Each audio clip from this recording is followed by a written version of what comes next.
plunge together with grim determination. Watch out! Look! Over there! What was that? We can't let him get away! What will we do? Fan out, man! Cover every corner! Which way did he go? Highway! Through the trees! Look out! Well, don't just stand there! Find him. The Marvel Cinematic Universe, the biggest pop culture movement since the Beatles, $22.5 billion at the box office, and we found the one guy who doesn't have a clue what we're talking about. And so begins the greatest experiment the podcasting world has ever seen. Will he be able to tell his Mjolnirs from his Meow Meows, and will he love it 3000? With two fellow MCU nerds to help guide his hand along the way, knowing full well that with great power comes great responsibility, one thing is for certain: we're with him until the end of the line. Welcome to Colin Brain versus the MCU. On your left. Yes, welcome everybody to a brand spanking new MCU podcast designed for your ear holes. But why this MCU podcast? I can hear you all screaming at me. Well, A, this isn't live, so keep your voices down. And B, we will get into that in just a second. Do they not know I've got tinnitus, George?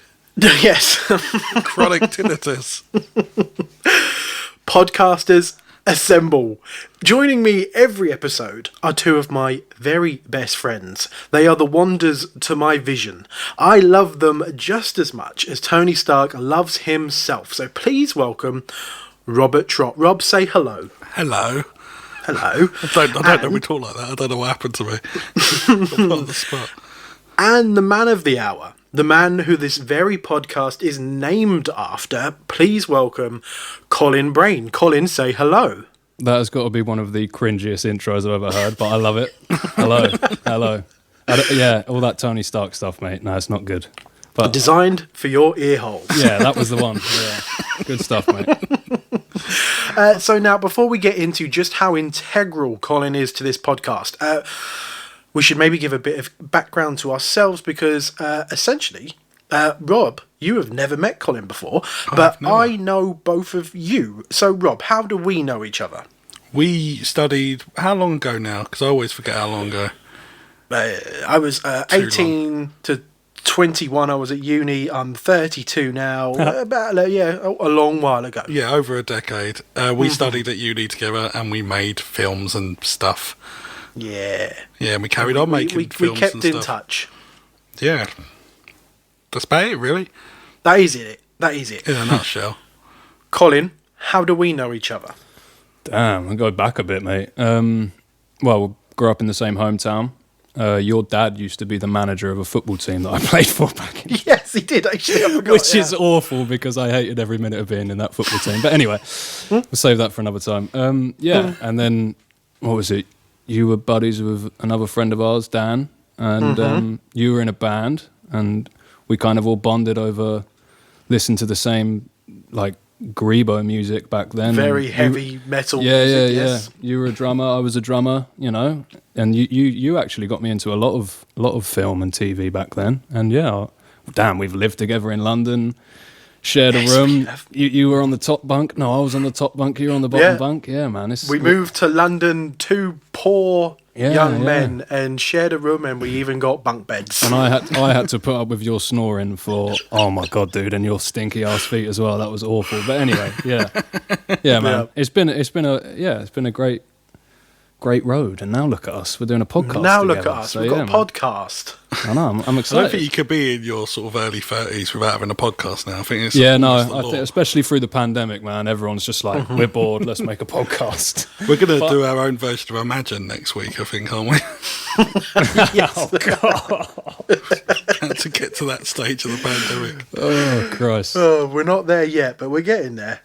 Yeah. So, Colin, I don't know if I've even told you the story as to how I had like the light bulb moment in coming up with this podcast idea. So, bear with me. About a year and a half ago, this was way before, for anyone who doesn't know, me and Rob, we have another podcast called Pilot Season. So, even way before Pilot Season started, you and me were having a catch-up in a pub somewhere. Wow, that was a while ago. It was a while ago.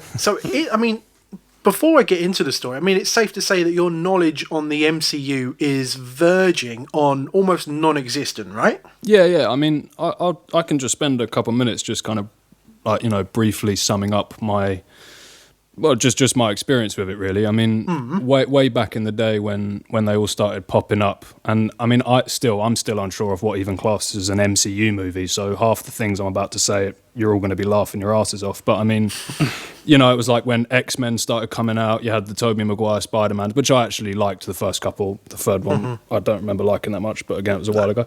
And it just got to a point with those where. And it was the Batman movies that, and I know they're not anything MCU. I do know that much, just so you know. But I just remember being in the cinema when the third one came out, and Bane and all that crap was in it. And dude, I was just sat there. It was a packed cinema in London, like it was fully sold out, I think. And I just remember getting halfway through that movie and just looking around, and everyone in there was like absolutely buzzing. And I just looked at Stacey, my girlfriend, and I just went, This is just shit, you know. Like I was like, it just got to the point where I had enough of Christian Bale's gruff ass voice, where you couldn't even understand a word he was saying, and I was just like, yeah, exactly. And I was just there, and I was like, I feel like this is just almost a case of mass hysteria. Like there's just so much hype behind this stuff. I think wanted that one in particular to be amazing because there was so much love for the second one that people went into it. It's great, right? Because I come out of the fourth Indiana Jones film convinced that was brilliant. And I think it was just because I wanted it to be. And then I remember, that this was back in the days when I guess I still used to post things on Facebook, which is a long, long time ago now. But I remember posting a status saying like, yeah, I've seen it and it was terrible. And like the amount of people on it that were just like, oh, well, you're wrong. Everyone likes it. And I was just like, this is just crap, you know? So I had enough of that, and then I moved away to Malaysia, and there wasn't really much of a sort of film scene over there. So there was a big stretch of time, good 2.5 years or so, where I didn't really keep up with any film. And then when I moved back from there, it was just so full on with, you know, career goals and figuring out where the hell I'm moving and all that stuff. Film in general and cinema has just kind of fallen by the wayside for me, and every time I've seen you, and you're not the only one, man, I understand that there's obviously something about these films that everyone loves. But I just haven't had the time, man. Like it's, you know, I feel like I'm too far gone now.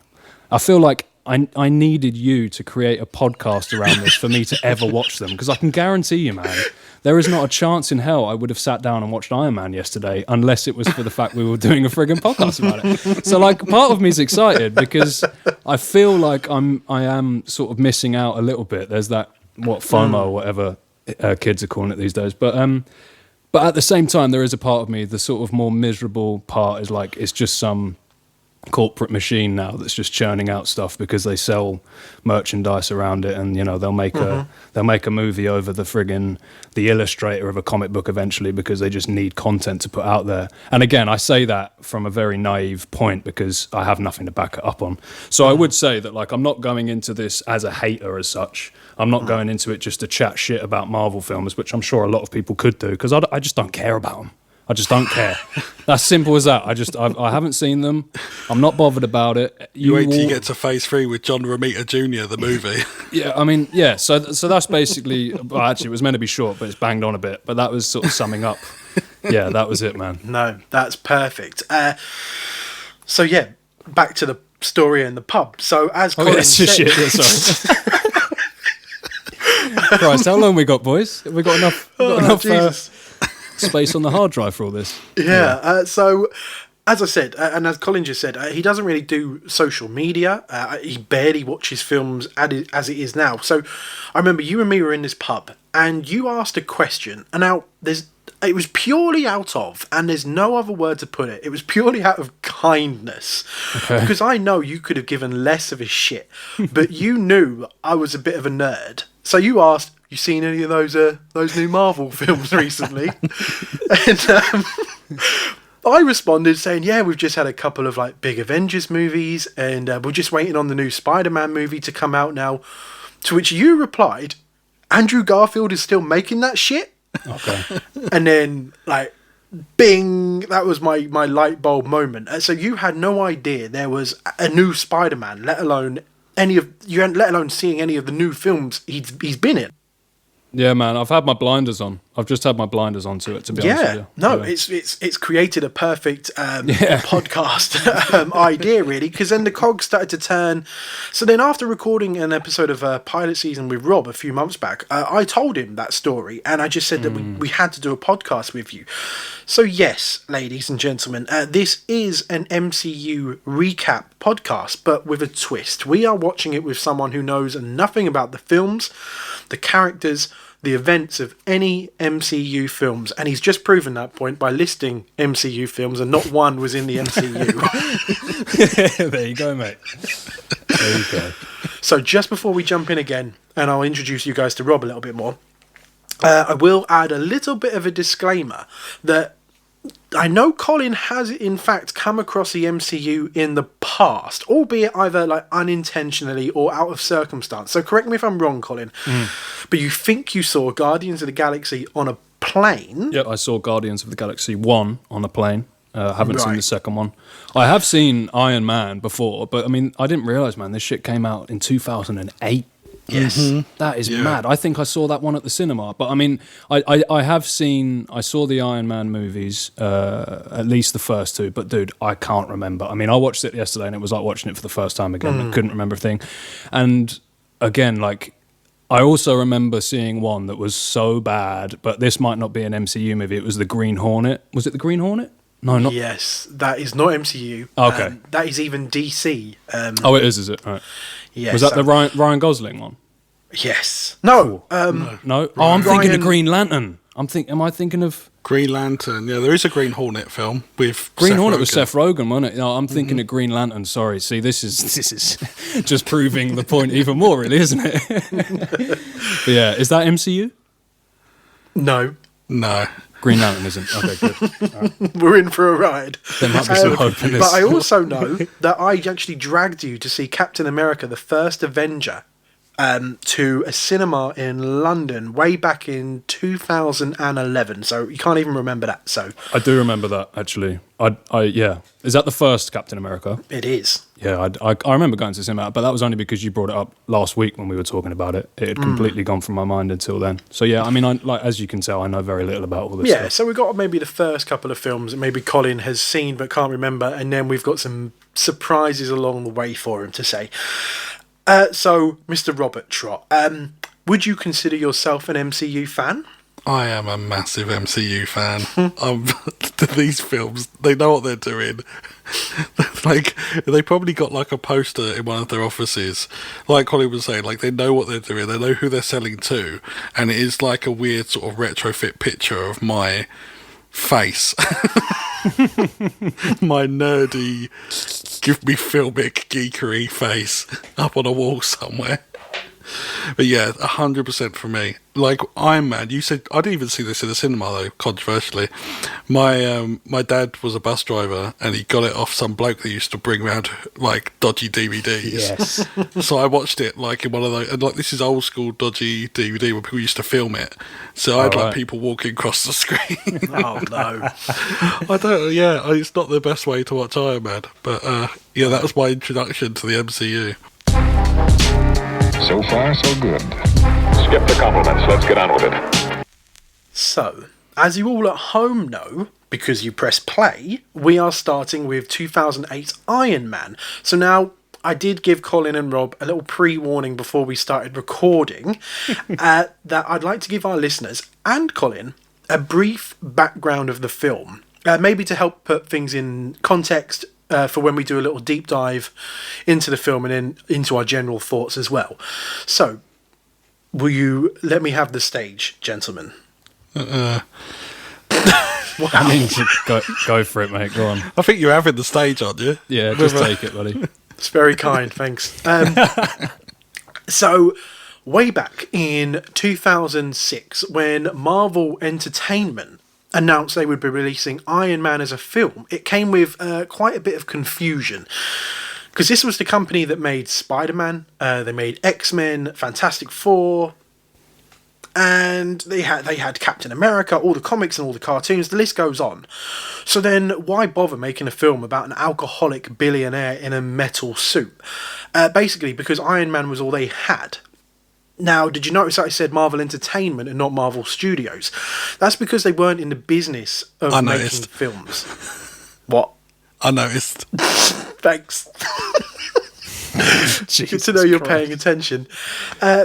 So, for years, Marvel Entertainment had licensed, sold, or rented its massive library of characters to other studios.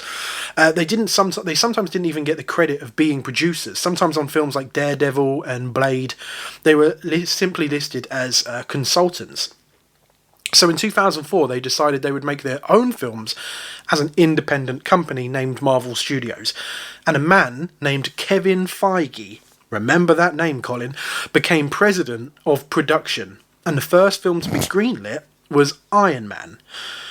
So in the decade leading up to this, there was various incantations of different Iron Man films, all basically in all the larger film studios in the States. Universal tried to give it a go. Warner Brothers, 20th Century Fox came the closest. They actually went as far as to hire a lead actor and a director, those being Tom Cruise, playing Tony Stark, and Nick Cassavetes, the director of The Notebook, to sit in the director's chair. Wow. Tom Cruise would have actually gotten an iron suit as well, wouldn't he? He would have gotten an iron suit and only said, "I'll do it if it actually flies as well." Yeah, he'd have turned his kneecaps to liquid doing a superhero landing or something. Mental. So Marvel only got the rights to use Iron Man for this film as luck, really, because after so many failed attempts to get the character on screen, the rights of the character simply just came back to the studio with no cost attached. So in 2006, Jon Favreau was announced to be directing Iron Man and having the stupidly daunting task of creating the template for what would become the MCU, the Marvel Cinematic Universe. Now, Jon Favreau was mainly known as an actor to film fans. So, Colin, you know the guy that plays Happy Hogan? He's Tony's sort of a assistant and driver. Oh, yeah. That's Jon Favreau. Oh, dude, I thought I recognised him, but I like you said, I recognised him more as an actor. I recognised I'd seen him in something. Now, I know you're a fan of the TV show Friends. You might recognise him from he ends up being the UFC guy, doesn't he? Is he He's the MMA UFC guy. Yeah, he's Monica's ex-boyfriend, who is a little bit like Tony Stark too. He's rich, egocentric, and like you said, he's the guy that buys the UFC and then puts himself in a fight only to get destroyed. Yeah. He also directed Elf. He did. Yes. Now, John, I've never seen that either. You haven't seen Elf? No, mate. Well, never seen there's that our next either. podcast. Honestly, that's all this is going to be. One episode. You guys, Colin Brain versus Elf. You're going to be referencing movies, and I'm just going to go, I haven't seen that one either. That's all. We'll just make a list. Yeah. Just call it Colin Brain versus, and each episode's going to be a different movie at this rate. So is Elf part of the MCU? Oh, he's DC. Yeah. Now, Jon Favreau, he was an easy pick for Marvel because of two things. One, he came cheap. And two, he had two somewhat hits under his belt. So he directed, as Rob said, 2003's Elf and 2005's I can never pronounce it, Zathura, A Space Adventure. Oh, wasn't that Jumanji in space? Yeah. Pretty much, yeah. I haven't seen that either. No, I haven't. Even I haven't. Right, okay. It only did okay. Elf was definitely the bigger hit. Now, the biggest challenge for Jon Favreau was convincing the studio as to who should play Tony Stark. So, Colin, have you seen a film called Kiss Kiss Bang Bang? Yeah, a long time ago, though. It was cool. Yeah, that's a great film. Rob, you seen it? Yes, I love that so film. Good. Now, great. Robert Downey Jr. made that film in 2005 with writer and director Shane Black. Colin, remember that name. After seeing his performance in that film, Favreau knew he'd found his Tony Stark. But it came with a lot of resistance. Robert Downey Jr. in the years previously had some very public battles with drink, drugs. He'd even been in jail in a few years previously. So did Marvel really want to risk their first film on a lead actor that they perceived as troubled? It looked like they were going to pass on Robert Downey Jr. when suddenly the news that he was in the running, it got leaked to various different entertainment outlets. And it was met with widespread approval on the internet, basically then forcing Marvel's hand to complete the hire. And to this day, no one knows who did the leak. It was Johnny Favs, wasn't it? But Johnny Favreau, I've just done it as well. Johnny Favs refuses to answer the question. So there you go. So that's Iron Man. Right. We'll go into it more as we discuss the film, I guess. But let's do a brief 30, 60 seconds as to your general thoughts of the film. We'll start with Rob. Iron Man. I think it's what I found really interesting, because I've seen it a lot, but it's been a while since I've watched it, is it reminded me, Colin was mentioning the Tobey Maguire Spider-Man films, and it feels closer to that than what we had at the time, which was like The Dark Knight and Batman Begins and things. Dark Knight came out the same year as Iron Man, didn't it? Yeah, there's so many bits there that felt like a Sam Raimi film. There's all these sort of like crash zooms and, wipes and just the techniques and how fun it was and colourful it was felt like closer to those older superhero films. It felt like a good little bridging point between the Tobey Maguire Spider-Man ones and X-Men and that sort of thing, and something new. Yeah. Colin, Yes, mate. what did you think? That's the big question. Well, yeah, I mean, it's kind of difficult for me to, because I've got nothing to compare it to at the moment. So this is almost like, this is the first one, so it's hard for me to put it up too high on a pedestal, because I don't know it, I'm hoping it gets better from here. I'll say that much. Not that I hated the movie at all. I mean, it was a cool movie, man. I mean, it wasn't. I've got a lot to say about it, but I feel like we should. I feel like we should kind of go through it and delve in as we go. Cause we'll do a recap now. I don't want to just give you my 30-second thoughts now and then because there was a few things that I definitely picked up on. I wrote notes throughout it, and I wrote things that I liked and things that I didn't like. Perfect. So let's dive into a recap. So we start obviously by meeting Tony Stark, owner of Stark Industries. He inherited the company from his father, Howard Stark.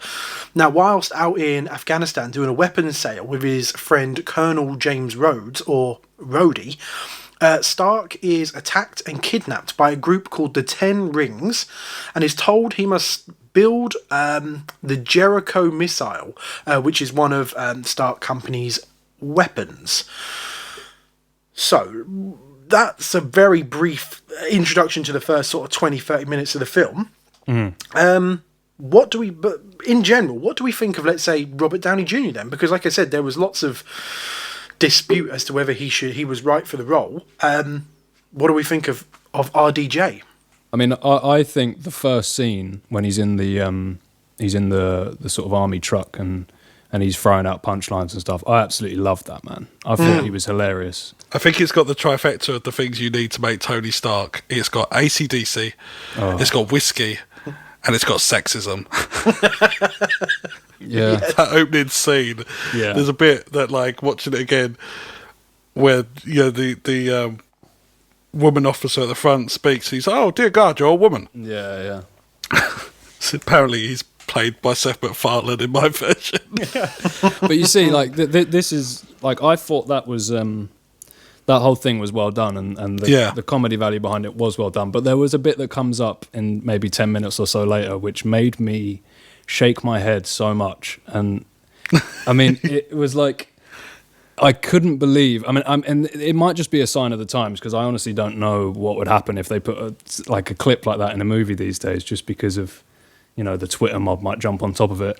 But it was that moment when they're in the private jet and they're pissed up, they're wasted, and literally, like, the next, like, second, suddenly a pole pops up through the floor, and all of the air hostesses are strippers now. Yeah, all the air hostesses, as soon as that happened, suddenly their uniforms half off and they're dancing around. I just felt like that was one of the things that I wrote down as being, like, to me, it just felt like, I get it, they want to show him as being this, like, this billionaire who is a womanizer and this, that, and the other. So then you can see the juxtaposition. So when he goes through the shit in the cave and then he comes back out and he's like a changed man and stuff. But to me, it just felt like it was a bit of an easy thing, and it almost felt like I was expecting to see Sean William Scott to come busting out of the cockpit with a fucking beer bong, saying like shouting MILF over and over again or something. You know? It was like pretty Austin Powers. Wasn't it? And I just found like it really took me away from the moment. It just felt like it felt like they're in the writers' room. They had gone, right, do you want to get your 14-year-old son in here for a minute and see what he thinks we should put in? And like, you know, that would be one of the things that was a little bit like, Jesus Christ, man, that was just it was just so out of the blue. It just made me like, what the hell's going on? Definitely the type of scene we don't really see in the MCU again, I think. I'm not surprised. Yeah, so I've got it sort of noted as the film at the first half anyway is almost like a heightened Bond. So I think Rob put it perfectly as well when you mentioned sort of Austin Powers, which was very heightened Bond anyway. Yeah, there's that moment where in the flashback in the beginning where he's in bed with the journalist. Oh Christ! And the music in the background was like ding ding ding ding ding ding ding. And it was like it was Bond. And also, man, the cheesiest chat up lines that got her into bed as well. I mean, Christ. Yeah, but I guess that's what they were trying to show, isn't it? Is that he's this, because he's got so much money, it doesn't really matter what he says. Women are gonna jump in bed with him regardless. I found, it's weird. They sort of showed her character. Is it Christine? Something? Christine Everwood or Everwood? Yeah. Yeah, they show her as being completely impervious to it. She's just like you profited off war. Yeah, and all and this then sort of thing. 10 seconds later, she's in bed with him. There was like no hint of her finding him charming, and then I think that threw me as well. It was like there wasn't even like a sort of inkling that she might find him charming underneath it all. Yeah. But, that first section, it kind of sticks to the origin rule book pretty closely, I thought. You know, Tony Stark, he's not the most likable character to begin with, but he has to have his fall from grace. And it's very much the character of Yinsen, who he meets in the caves, who starts the transition of Stark from warlord to superhero, and it's Yinsen's death that really propels the character development. Now, the villains that kind of keep him in the caves as well, it also reminded me of Bond a little bit, and this is also something that the MCU never really does going forward as well. Now, with Bond, the villain is always like a representation of what we're talking about now, what we're scared of now. Yeah. So in the mid-90s, there was lots of talk about the Murdoch family running all these news corporations and things like that. And then we got the Bond film where the Bond villain is literally a guy that runs the news. There's no news like bad news. That's what he does, isn't it? Very good Pierce Brosnan impression. Very good. It wasn't meant to be Pierce Brosnan. It's meant to be the villain, but whatever. It sounded like Pierce Brosnan. Pierce Brosnan's more like... Oh, dear. It's Pierce. Oh, my goodness. I haven't seen that film either, by the way. Colin Brain versus Bond. There we go. And the villains, they kind of reminded me of that because... it was set in Afghanistan and at that 2008 we had the war with Iraq maybe just ending or things like that. So it felt very much like going with the times, which is not really we're used to seeing in the MCU going forward. Now, during Tony's escape in the cave, did anyone notice the Rockstar cameo? The Rockstar cameo? So when Stark... I noticed some rocks. So when Stark cuts the power by activating the suit of armour that he's just made, the first guy that walks into the room, he looks up at the camera, notices Stark, his full face is in frame, he gets hit by Stark and then sent flying across the room. That is Tom Morello, the guitarist from Rage Against the Machine. Was it really? Oh, wow. Nice, man. I didn't pick up on that at all. So before we move on to the next section as well, so the villains, these terrorist organisation, they call themselves the 10 Rings. Now, Rob, I'm sure you might be able to help me out a little bit here as well. I'm assuming that's an entire misdirect. Because one of Tony's biggest nemeses from the comics was a man called the Mandarin. Now, the Mandarin was usually portrayed as like a genius scientist and a skilled martial artist. He had powers that derived from 10 rings he used to wear on his hands. Now, but in some incantations of the Mandarin, be it in either comic books or the cartoons, the Mandarin could be seen as being fairly stereotypical Asian, verging on the point of caricature. Some versions can be seen as, I'd say, a little racist. So instead of getting the Mandarin outright, we just ended up with a little reference, I think, because the villains here are called the Ten Rings. Yeah, from the Ten Rings, as far as I'm aware, is a group in the comics as well. Right. But it's from what I've read, the script of this film, they had the story, but the script was all very loose. And I think at one point Mandarin was in for this first film. Yeah. And it was something they had planned to do, and they just sort of, it was like too much going on. Mm-hmm. So they stripped that back and made it just like, say that we got this group called the Ten Rings and we might use it later on, we might not. Mm-hmm. So I think they were just covering bases. You are correct. 10 weeks before filming, the Mandarin was the villain. And Obadiah Stane, who we'll get into in a minute, was just a secondary villain. And that's 10 weeks before filming, so there was quite a change at the last minute. Yeah. So continuing with a recap, now upon returning home, Stark holds a press conference and announces that the company will no longer manufacture weapons, much to the surprise of the press, Rhodey, the company's stockholders, and the company's manager, Obadiah Stane. Now, with a name like that, surely he wouldn't turn out to be the villain. He is played by the incredible Jeff Bridges, and in his home workshop, Tony Stark builds a sleeker, more powerful suit before getting caught by his personal assistant, Pepper Potts. We talk about that press conference scene to start off with, because I love that scene. There's one little moment in it which is hard to tell what is scripting and what isn't, from what I've heard about this script. But there's just a moment where Robert Downey Jr. looks at Obadiah Stane and says, "I never got to say goodbye to Dad." It's not needed, but it is such a nice little character moment that he's gone through all this stuff in the cave, and suddenly this isn't a man that's thinking about where his next shag is. He's thinking about, I didn't say bye to my dad, and there's all these other things I regret, and it's just, I thought it was a nice little moment. Yeah, I really like that. Yeah, he's sort of like the first, so as much as I can think of, the first superhero that's kind of inspired by guilt, because most is driven by some sort of revenge. Batman, Bruce Wayne from his parents in the alleyway. Peter Parker has got Uncle Ben, but this is, Stark was essentially a piece of shit, really. And he's driven by that guilt. So, talking of Pepper Potts, Colin, what did you think of Gwyneth Paltrow as Pepper Potts? I was a little bit I don't know if confused is the right word, but I felt like I couldn't really figure out where they were trying to go with her character at certain points of the film.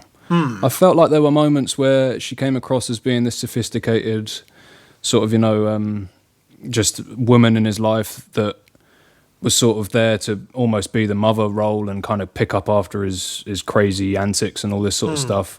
And then there were moments where, I mean, obviously it was pretty obvious that there was sort of a romantic thing going on. But then there was also moments in the film where she came across a little bit ditzy. Like some of the dialogue was a bit kind of like there was that one moment where she was messing about with the key card to try and get in. It's later on in the film. And like, just, I mean, I don't know much about technique of making films and stuff, but like the shot was just sort of her standing there, like hitting this thing and going like, "Oh, it doesn't work." And then she just like looked and then she had this moment where she was like confused that this guy was putting a little bomb, what is that? Is that going to pick the lock and it was or just something? well, but you're the assistant or whatever to Tony Stark, the guy that like builds crazy shit in his like mansion all the time. And it was just a little bit like, there was just moments where I felt like it was confusing to really know where they were trying to push her in the movie. I think you've hit the nail on the head there, because I've got exactly that as well. I think she comes across as really intelligent. Like you said, she's the personal assistant to Tony Stark. Yeah. And then suddenly the last 15 minutes of the film, it's like a completely different performance and a completely different written character. Yeah, so the thing with Goop is, she... Hold on, what? Why are we calling her that? That's her... She's got her own brand, right, of this is going to open your world. Oh, to the is whole- it vagina perfume or something? Yeah, vagina. This candle smells like my vagina. That's it. Yeah, and it's interesting. her brand's called Goop. Yeah, so it's I don't know, it's funny, isn't it? Funny word. Yeah, so old Sassy Goop. She's got like, I think they've got a really good chemistry together. But as soon as I realised, like, I found out that a lot of that dialogue was improvised. You can sort of tell where they're sort of talking over each other a lot, which is great. It feels really natural when, like, Tony's interjecting with stuff, like, and she's trying to get a word in edgeways. But you can also tell that he's a better improviser than she is, because some of the stuff she comes out with in retort is, like, really dead. Like he's being all witty, and there'll be a moment where she's like, "Are those bullet holes?" at the end of it. And I don't know if that's scripted or not, but just some of the stuff she does sort of feels. I actually really loved their chemistry, though, for the scenes that maybe have been scripted and maybe they've had time to audition or rehearse. So I think they shared this really wonderful scene. It's when he remembers it's her birthday. And he asks, if he got her anything nice, and she says, "Oh yes, the gift was lovely. It was expensive and stuff like that." And I think it says everything you needed to know about their relationship. You saying Bond is kind of a lot of stuff in my head, because it really is the Moneypenny and Bond. She's very relationship. Moneypenny, yeah. That she sort of, the very smart sort of like wanting James or Tony Stark, and him always being off gallivanting and putting his dick anywhere he fancies. Yeah. So then Obadiah Stane. Colin, you said you didn't really remember much about the film. Could you remember the twist that he was the villain? I couldn't, but I gathered. Right, yeah. Yeah. It's pretty obvious, isn't it? But I must admit, I think he was my favourite part of the film. He's having a ball, isn't he? I just think he's a fucking incredible actor. And that one scene when he's stealing the chest thingy, don't know what it's called. Yeah. That which we're coming up to in a bit, I guess.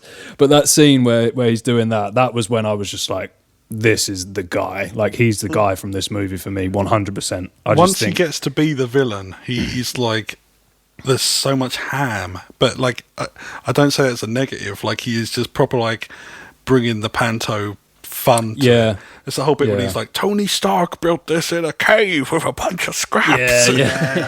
My favourite Jeff Bridges bit, I know we're kind of skipping to the end here, but do it.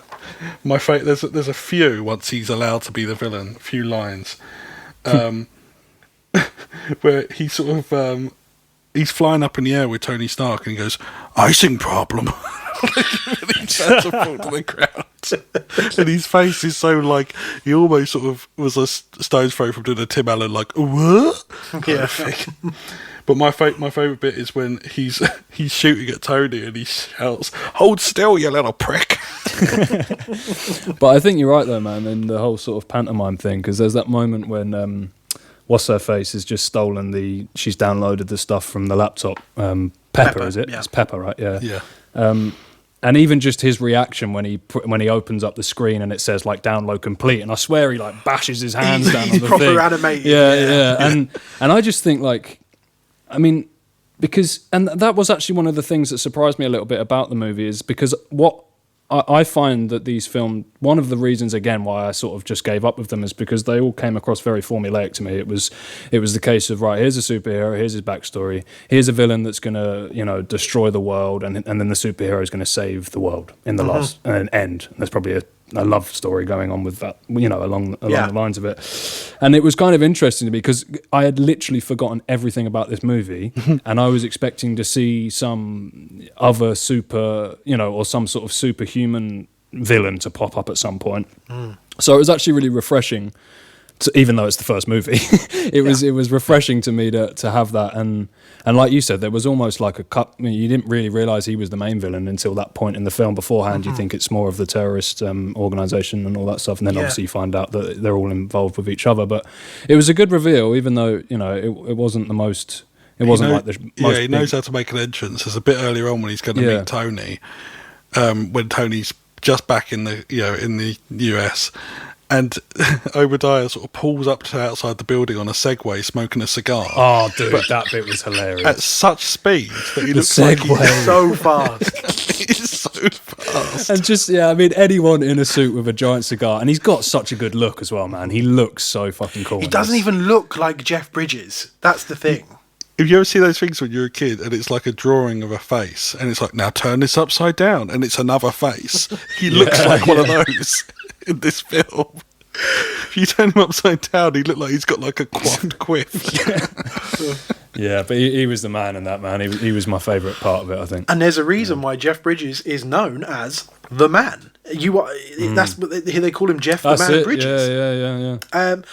So yeah, as we mentioned earlier on, he was only meant to be a secondary villain. But when, Marvel sort of realised that the Mandarin wasn't working, maybe because of the racist caricature stuff, they bumped Obadiah up to lead villain. Now, when cameras started rolling, both Johnny Favs and Robert Downey Jr., they were improvising new script pages every single day, and we kind of freaked out Jeff Bridges because he's very much a classically trained actor. And I found a quote which someone got from an interview with him once they'd finished filming, and he said, "I like to be prepared. I like to know my lines. It turned out many times, 10, 12, maybe even 15 times, I would show up for days' work not even knowing what we were going to shoot. All the guys in the studio are sitting there tapping their foot or looking at their watch, and we're sitting in my trailer trying to figure out my lines. So I made a little adjustment in my head. And that adjustment was, I said to myself, Jeff, just relax. You are in a $200 million student film. Let's have fun with it and relax." And he does. He very much goes along with the ride, and he has a lot of fun. So we'll end the recap here. So, at a charity event, a reporter informs Tony that his weapons were recently delivered to the Ten Rings and were used to attack Yinsen's home village of Gulmira. After putting a stop to the attack, we learn it was actually Obadiah Stane behind everything, even the kidnapping of Tony Stark, where he was actually meant to have been killed. As Colin said, Pepper discovers all of this before Stane has created a massive new suit by reverse engineering the suit that Tony created in the caves at the beginning of the film. Stark and Obadiah then fight, and upon Stark's instructions, Pepper Potts overloads the large arc reactor powering the building that they are fighting on, which unleashes a massive electrical surge, causing Stane to fall into the exploding reactor and then killing him. So that final fight scene, I think its limited budget shows a little bit. I think that's kind of why it's shot at night as well. So some of the rough around the edges is maybe can't be seen. Because obviously Marvel weren't the biggest studio in the world at this point. They were still technically, like I said, an independent film studio. So they get a little bit of forgiveness from me. But there's some really nice beats in that final fight though. So I love the moment when there's a guy riding a motorbike and he drives past Stane. But he hits him off the motorbike with one hand, catches the bike in the other before throwing it then at Stark. So yes, there's budget constraints, but there's also some really nice creativity, I thought, in that final fight scene. Totally getting run over by the family that he just caught was great as well. Yeah. But I think you saying about the effects, I was quite surprised by how well it all holds up. And I know this was a film where the suit was largely built practically. I mean, they did enhancements in CG, but it was the last job, I don't know if you guys do this, the last job that Stan Winston of Terminator, Aliens, sort of all these big old sort of massive practical effects, he's a king. It was his last job with his crew before he died, was doing the Iron Man suit. I didn't know it was the last one before he died. That's incredible, but I knew it was him, because it's very much for a lot of the film it's a practical suit. Even and you can tell that even when it is CG, it's being based off of something real, because it really holds up still. It looks great. I absolutely loved the silver version of that before they painted it. I thought that looked way cooler. I mean, I know obviously the cave, not the cave one, version, no. or the actual silver, the one where it's got a kind of neon lightish blue, hue, like a hue underneath it, and that he's only in it for a bit. But my God, I thought that looked epic, man. I mean, obviously, I know you're not going to make it silver because of all the little all the comic book nerds are going to get annoyed about the color scheme and all that shit. But It's supposed to yeah, be exactly. red, I Colin. know. I'm sorry, but I just thought it looked way cooler personally. I know probably I'm on my own there, but Oh no, I'm pretty sure there's people that. I'm sure there's an Iron Man suit for everyone. true. I feel over the years. Well, there's even a moment when his good friend Rhodes spots a second suit, doesn't he? A silver one. Yeah, And can you remember what his line there is once he spots the suit? it's next Yeah. time, baby. Next time, baby. How did you feel about Terrence Howard, Colin? is that him? Was it? as Rhodey? Okay. Again, like I felt like it, and I do agree with you in a way of saying that it feels like the film's held up and it's aged well, but I do feel like his character fell into the almost into the token black guy thing a couple of times. I know there's a bit where his reaction is literally just, "Damn." Is that him? I think that's him, isn't it? And that just reminded me. Gotta get me one of It those. reminded me of that. Oh, dude, you guys will know this. Rob, are you a pro wrestling fan? I can imagine you are. I'm just going to take a stab in the dark there. Yeah. Weirdly, I got into wrestling through my wife. You would think we go to like wrestling shows, and people always like turn to me and sort of assume I'm the wrestling nut. All right. But no, I got into it through my wife. George, you might remember, man. It was way back because I haven't watched pro wrestling in years. But there was that time where there was just that. Was it Farouk or something? And his literally was just damn, like he'd just come up on screen. He'd just say, Oh, Ron. I don't know who it was, Hang on a but minute. like that's kind of what it. It was just a bit like. I'm gonna ask the wife. Who says "damn" in wrestling? Ron. Oh. I thought I said Ron Swanson. Not Ron Swanson. Not Ron Swanson, he's in Parks and Recreation. Damn. But anyway, yeah, I mean, I think I do remember that he comes back in the later films, right? Simmons. Ron Ron Simmons. Okay. Ron Simmons. Damn. I think I do remember that he comes because I do remember either seeing it must have been Iron Man 2. I don't think I would have skipped it and seen 3. But again, like I remember very little about it. But I do remember there being a moment where there's a lot more Iron Man suits going on, and like I'm pretty sure he is one of them. Yeah, maybe the line next time, baby. Well, meant yeah, I something. mean that's kind of what triggered it in my head as remembering. But yeah, he wasn't really a big part in the movie for me, though. To be honest, he didn't take that much of a giant No. role. Yeah, I didn't necessarily buy that they were long time. No, he friends. just seemed like a colleague, and that's kind of the way it came across to me. He seems to put up with Tony more than be like friends. Yeah, I get yeah. that for sure. So now that brings us to the ending. Now where Tony Stark, holding another press conference, finally gets Oh, that was introduced to Agent Coulson of the Strategic Homeland Intervention, Enforcement and Logistics Division, otherwise known as Colin The Shield. Shield. Or Shield. Is it the Bum, Shield bum, or Shield? Bum bum. Shield. Bum Sorry. bum bum bum. So wrestling. Oh, he's I doing got back onto wrestling wrestling again. Right, Jesus You're going to Christ, lose me I'm on that set shit if you're going on the pro wrestling every week. Now, at the press conference, Tony says screw it to the cards containing his alibi for the incident at the arc reactor and announces to the world he is Iron Man. I love that ending because, superhero films at the time was very much all about the secret identity. Yeah. Batman in Dark Knight Rises, and I will say, you are very correct about Dark Knight Rises. That film is awful. Oh, good. It is bad. Yeah. He, is all about that hidden identity. It was massive. So to end the film with Robert Downey Jr., what I love so much is he looks down the camera as he says it. I am Iron Man. Credits. Perfect. Also improvised. Was Done it? some digging. Yeah, he that wasn't supposed to be the original ending, and he was just doing that riffing because obviously he's up there sort of like going, that would be ridiculous. I'm not superhero material, blah blah blah blah. And then he said the whole I am Iron Man thing, and Kevin Feige, the head boss, was like, "Oh, I like that. shit. I like that. That's a good angle." And like that's how they like Downey Jr. was the one that put that forward as the like he earned that role. Oh, yeah. Like Yeah, I love So the ending. many I thought great it choices. Was great.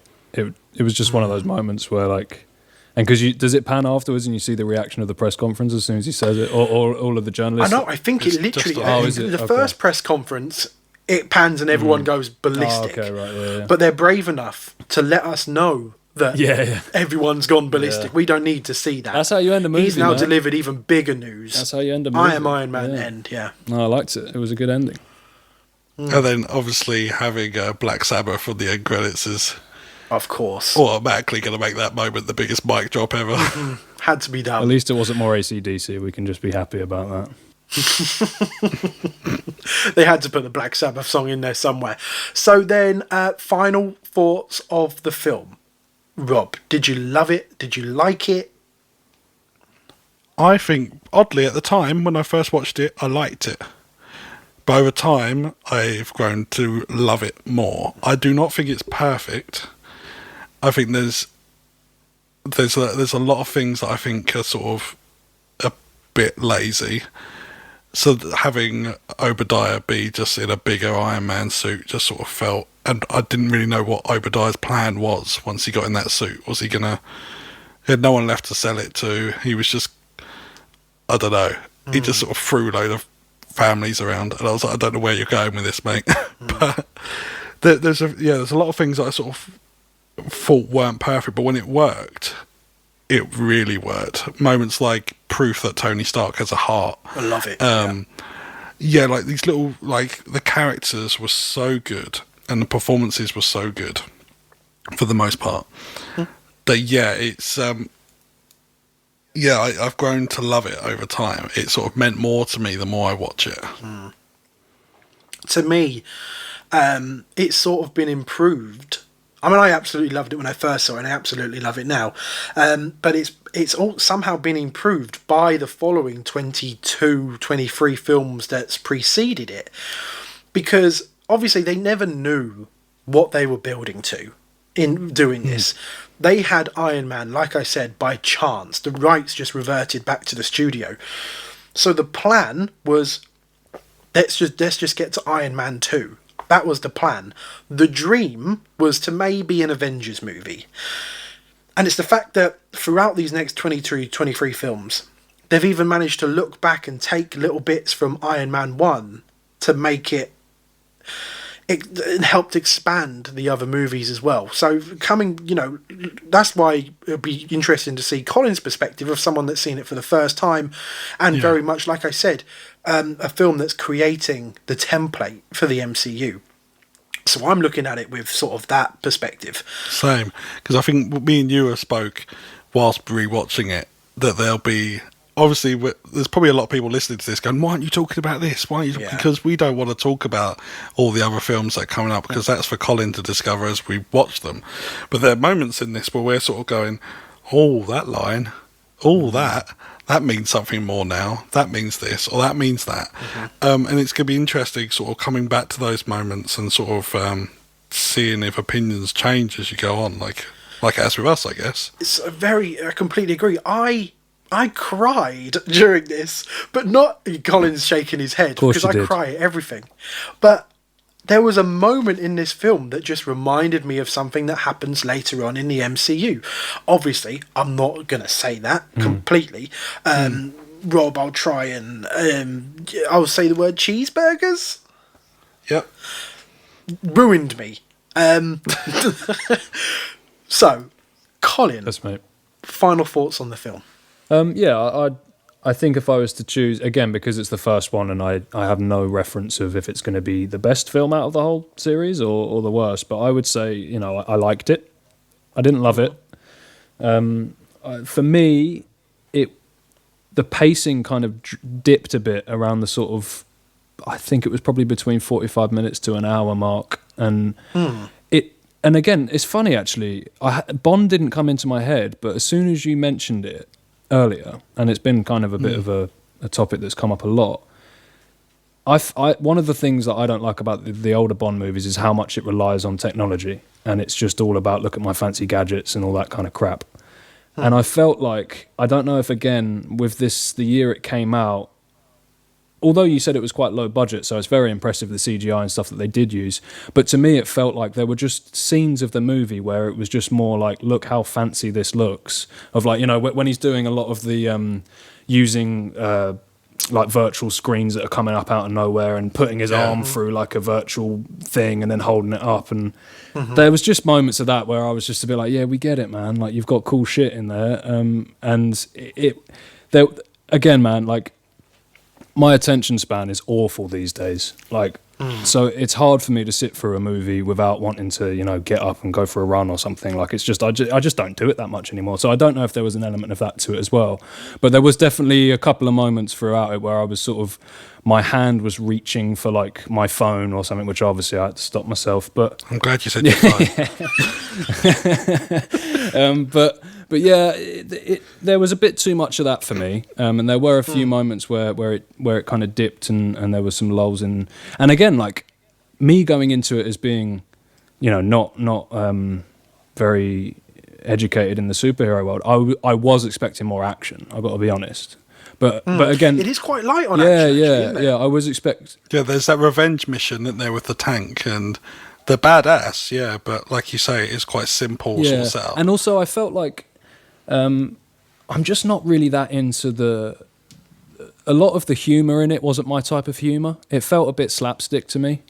Like in that first fight scene when he's in like the giant, like, you know, the clunky Iron Man suit, even the fight scene was kind of slapstick, like when he gets his arm stuck in the rock and then, you know, and it's the little one-liners in between it and stuff. Like, that's just not my thing. I mean, I get it. It's in a lot of movies. It's even in most action movies, you know, like the final line is the main character saying like, it's my turn now, bitch, and then like shoots him in the face or whatever. Like, it's just not really my thing. It just feels a bit on the nose. But yeah, it was a cool film, man. I mean, I'm not hating on it at all, and you know, I actually am quite excited to crack on. Like, I definitely would like to I don't know when the next Iron Man even comes up in the series. Like, I don't know. Very, very soon. Is it? Cool. Because I would like to watch that when it's, you know, this one's still quite fresh in my mind.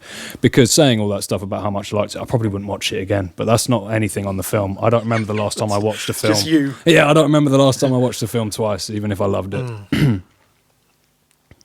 I've got a little segment that we haven't discussed, but because I thought George was going to get to this, and he hasn't.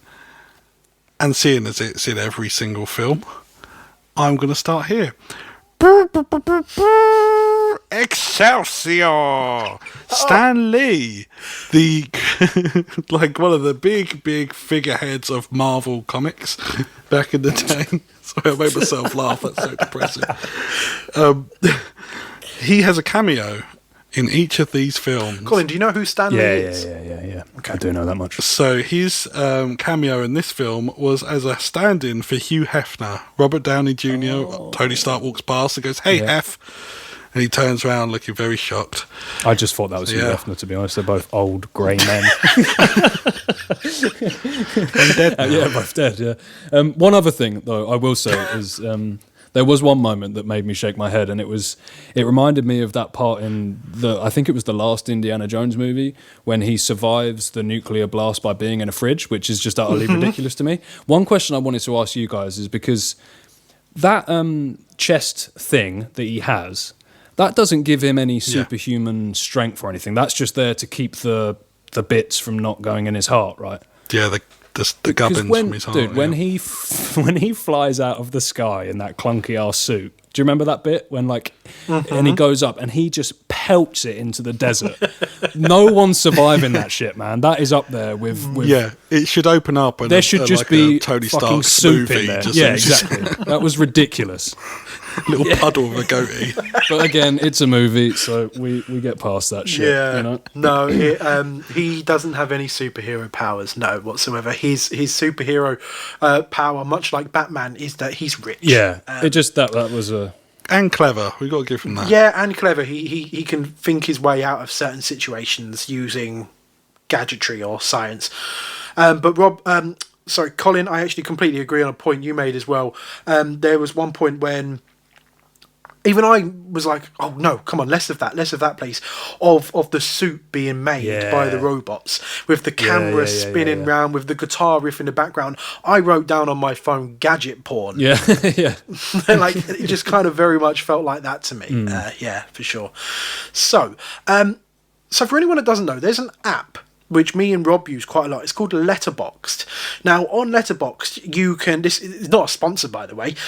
If you want to sponsor us, you can. Yes, please. So what you can do is you can log certain films that you watch, and what it will do, it will recognise that the day you've watched it on, and it will create almost like a film diary for you. And then you can provide certain ratings out of 5, and over time, you'll have like quite an extensive library in there.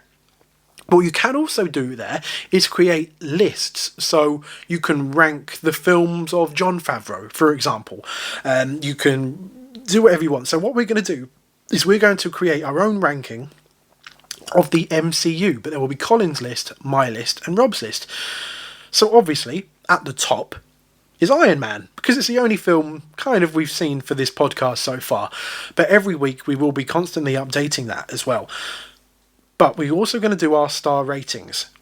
So, out of 5, Rob, what are you giving Iron Man? 3. Okay, Colin. 3. It's a 3.5 for me. You're that dickhead, aren't you? You know, like, when you do those competitions, it's like all closest to the number. George is the one that, like, I would say, like, 52, and George would go, 53, and he'd end up winning it.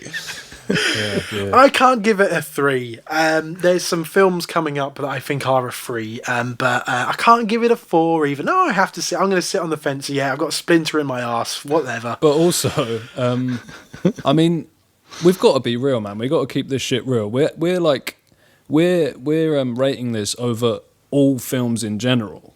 So, I mean, I honestly, and I'll say this now, and I probably will eat these words hard, but I do not see there being a 5-star film in this entire franchise for me. Yeah, you'll be eating those words. That's it, man. I'm just throwing it out there. That makes me very happy. That's how I feel right now. Because to me, like, a 5-star film's a masterpiece, and I don't think masterpiece is going to be a word that comes out of my mouth for any of these films. Okay. I can't Keep wait that to clip. that. Yeah, save that one. You know too much for your own good. Now that's what I call using the old head. So one last little segment before we start wrapping up. We decided we'd do a little competition that's going to last the entire duration of the podcast. So what it is myself and Rob both have to bring a piece of trivia to Colin. And Colin is going to be the judge here. And whoever's trivia is the best, the more interesting, that person will receive a point.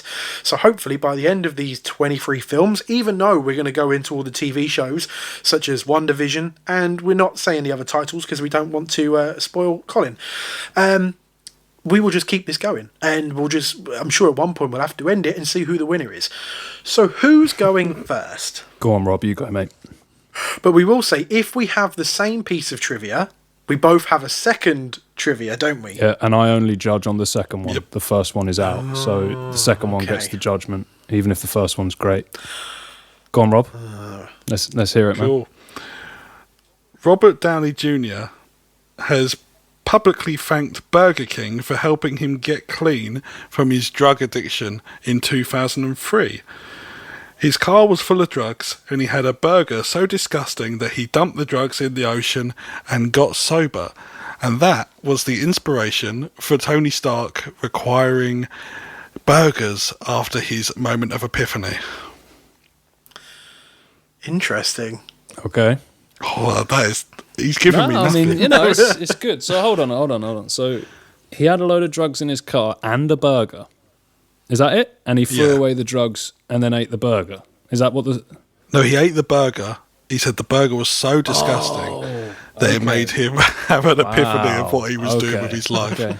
I guess in like that sort of Hasselhoff the kebab moment, that you're like, what am I doing? No, I get you. Well, I mean, any of that kind of fast food would make me think that anyway. But yeah, go for it, George. Give me something good, buddy. I'm a little scared. Go on. Okay.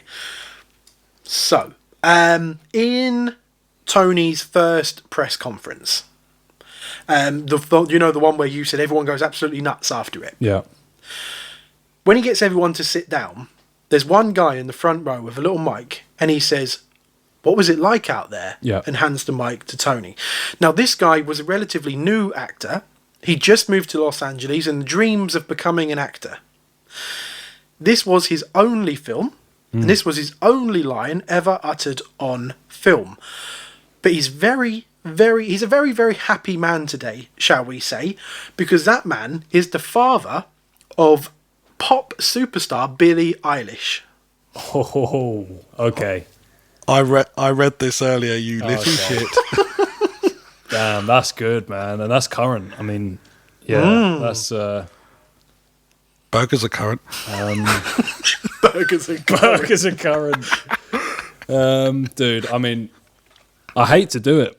Honestly, I hate to do this, Rob. I really do. I do, because I've known George a long time, and he will be the first one to say that any excuse to fuck it, hometown any excuse to fuck him over, I definitely will, and I'm telling you that now. True. But it's got to go to George, man. It's got to. Yeah, I'm sorry, I agree. man, but it has to. Agree. But anyway, I mean, when this comes out, if you guys, anyone agrees or disagrees, start commenting on Twitter and all that stuff, and see if you agree. Colin made the right decision? Have I made the right decision? And also, like, Team George or Team Rob? Yeah, and also, like, more than happy for people to jump in and give their opinions on what we've been discussing and all that sort of stuff on Twitter and Instagram and all that, As a little bonus, Rob, shall we say our second trivia? Even though we're not going to get points for it. No points. But how annoying is this going to be if Rob's second one is better if than Colin's his first? like, that would have won it. Yeah, exactly. I can tell you now. The Billie Eilish one. Because I put all my chips Oh, you did? on that burger. I could pluck out a random bit of trivia, but it would have been pre-planned. Can there be a time if I'm just not happy with your first ones and I say I need better? I want to hear number 2 before I make my decision. Yeah. Is that doable? I like that. Yeah, we'll do that. So what was your second my one, second dude? one, for anyone that cares, is the film was actually funded an extra $10 million by the US government and the Pentagon. That's why at times it can all feel a little bit Team America. Yeah. So by funding the film, they also allowed the filmmakers the use of all of their planes, actual soldiers as extras, and the use of Edwards Air Force Base in California. That's pretty good. Not as good as Billie Eilish's dad, but... I think Rob would have beaten you if that was your number one, though. I'll give him that. Okay. When you said the press conference, I was like, hang on a minute. He's not realised. We've got the same trivia. But one other thing that really bugs me in like big movies is product placement. So I have this horrible, annoying knack for just picking up on it and just being annoyed by it. But it actually weren't that bad in this one. Burger King and Audi were the two main ones that I really... I spotted VTech. Okay. I don't even know what VTech is. I only know VTech for the weird, like, children's laptops. Oh, right, yeah, no, I do so, know like, that. sort of like learning things, and it was weirdly Tony's phone. Yeah, I definitely recognise his phone as being VTech, and that confused me, yeah. That phone looked awful as well, didn't it? But I bet in 2008, everyone was like, holy shit, look at this thing. Yeah. Now we're sat there with supercomputers in our pocket all the time and not giving a fuck. But yeah.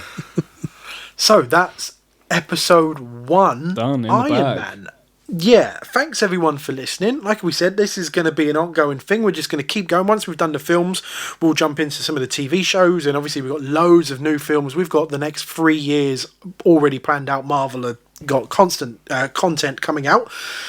So, Rob, say bye. So bye. Colin, say goodbye. Bye-bye, everyone.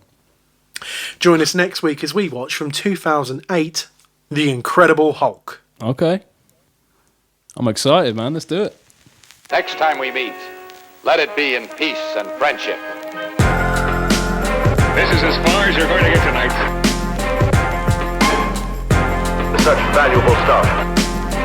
All in a nice work. Sweet dreams, little friends. He's escaping. I fear we have not seen the last of him. And we're not done yet. That's right, we have a post-credit scene in which S.H.I.E.L.D. director Nick Fury, played here by Samuel L. Jackson, visits Tony Stark at home, telling him that Iron Man is not the only superhero in the world. And he wants to... You've become part of a bigger universe, Colin Brain. You just don't know it yet. And he wants to discuss something called the Avengers Initiative. Now, Rob, correct me if I'm wrong, but in the comic books, not really, obviously in about 10 years before Iron Man was made, Nick Fury was a character in the comic books and they designed him after Samuel L. Jackson. Yeah, so Nick Fury had been in the comics for years, and originally he almost looked like, we mentioned Hasselhoff already, who played Nick Fury in an old film. He had like brown hair, he was a white dude with an eye patch, and he had like grey hair at the sides. And then there was the Ultimate series of comics, so there was like Ultimate Spider-Man, Ultimate X-Men, where they sort of tried to reinvent stuff, change things around, make things a bit fresher, and they based their redesign on Samuel L. Jackson. And this was before Iron Man was made. So they got to sort of fulfill that bit of... I love that. Do you guys remember? Do you remember seeing that post-credit scene for the first time and how it made you feel, or did you know about it already before you'd seen it? Or how did you even know? How many people would have missed that back in the day? Because this is obviously the first time it would have happened, right? Well, yes. So about that. So obviously post-credits weren't really even a thing then. Everyone does post-credit scene now, but it was unheard of. So what they did, when they filmed the scene, they did it with a skeleton crew. So usually behind that camera, you've got 40, 50 people. They had about 10 to 15 people record this scene. When they then screened the film at a cast and crew screening, they didn't put it on there. It was just credits and then the lights went up. When they screened it to critics, they did not put it on there. The credits hit, the lights went up. So it was only when it kind of went out to the real world, because post-credits weren't even a thing, by the time the credits started, everyone started walking out. Then it became a bit of a rumour, and people going, did you see Samuel L. Jackson at the end of Iron Man? Everyone's like, what? And it suddenly drove everyone back to the cinema because there was a post-credit scene where Samuel L. Jackson is there as Nick Fury in Tony Stark's house talking about the Avengers. It blew people's minds. Weirdly, there were some post-credits before that. I think X-Men 3 had one. What else had one? There was, I think X-Men had 2. Could be wrong. Well, I know Pixar, no, it didn't, it had 1. They really got into putting lots of scenes in the credits as well, didn't they? Yeah. Yeah, but now it's, very much a... Did you know what the original script was on that? On that post-credit? No. Now, is this your extra bit of trivia? This would have been a good trivia. For the audience at home, whilst we were playing the credit music just then, Rob just said, why didn't I just say that? This would have killed it. God's sake. Well, maybe not for Colin, actually. Colin might not have given a shit. But, because this is quite geeky. So originally, so you can watch this online as well, old Samuel walked out of the dark and said, as if Gamma... I won't do an impression, actually. I've got that. Sod it. In for a penny. As if gamma accidents, radioactive bug bites, and assorted mutants weren't enough, I have to deal with a spoiled brat that doesn't play well with others and wants to keep all his toys to himself.